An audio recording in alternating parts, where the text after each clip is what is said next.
Many of the materials you work with may be classified as hazardous. They may be dangerous and even deadly. That's why all spills, no matter how small, must be taken seriously. To handle hazardous material spills, your organization has developed procedures to control spills and emergencies. By acting quickly, you can protect yourself and others, and of course, prevent a spill from getting out of hand. Let's take a quick look at a typical emergency plan.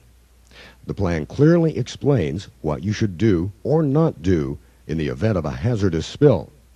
The plan includes phone numbers to call for help and a list of the protective gear, equipment, and cleanup materials you'll need. Protective equipment may include chemical-resistant overalls, gloves and boots, encapsulating suits, face shields, hard hats, and respirators. In the event of a large spill, you should wear the highest level of protection. Respirators provide protection from hazardous vapors and gases, but again, you need to know what type of respirators or respirator cartridges protect you from what type of chemicals. Okay, you're trained.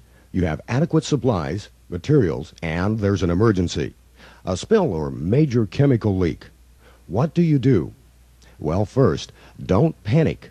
Then follow these simple rules. The first thing you should do if you see or smell a hazardous spill is get away.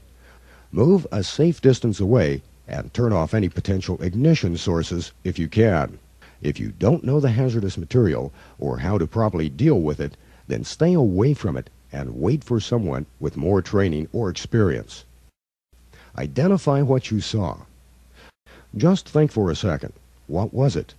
Did you see a label on the container? Was it foaming or fuming? What did it smell like? What color was it? Emergency crews need as much information as possible. The next step is to get help. Follow proper notification procedures so you can get the right help in the shortest possible time. Seal off the area and alert others. Keep other people away from the hazard. If you find an injured person, get him or her to fresh air as soon as safely possible.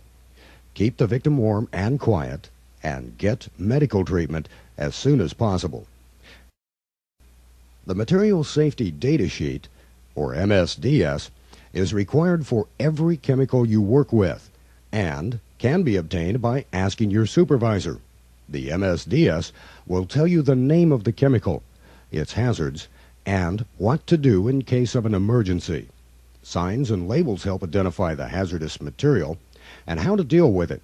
For example, container labels often explain proper procedures to take in the event of a spill or leak. Check the material. In certain situations, you may have to go into the spill area to identify the material yourself. If so, assume the worst. Use the buddy system and never go in without backup. Of course, following company procedures and emergency plans are required, but preparing a plan of action is simply anticipating problems, remembering what you're supposed to do, and properly coordinate all the tasks and people to do the job faster. Whenever you're not sure of the chemical, wear the maximum protection possible. Be sure you have the right protection for the emergency. Contain the spill. Once you have the proper protection, you want to keep the hazardous spill from spreading. The faster you can contain the spill, the less danger there will be. Containment really means two things: stopping the source and stopping the spread. Stopping the source of the leak or spill may only require closing a valve or shutting down a pump to stop the flow. Stopping the spread is the second part of containment procedures. Diking materials such as sorbent brooms, sorbent sheets, or pillows should be used to prevent the spill from spreading. Clean up the spill.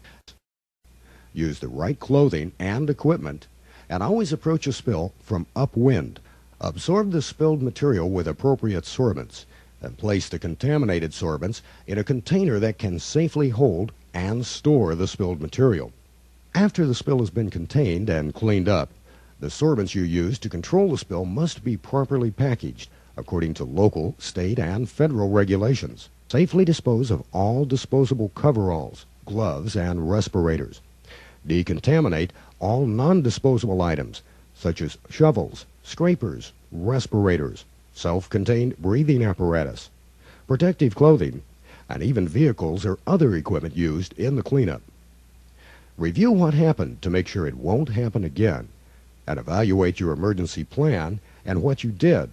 What worked? What didn't work? How could it have been done better? By reacting quickly, spills can be kept under control and damage minimized. Thank you.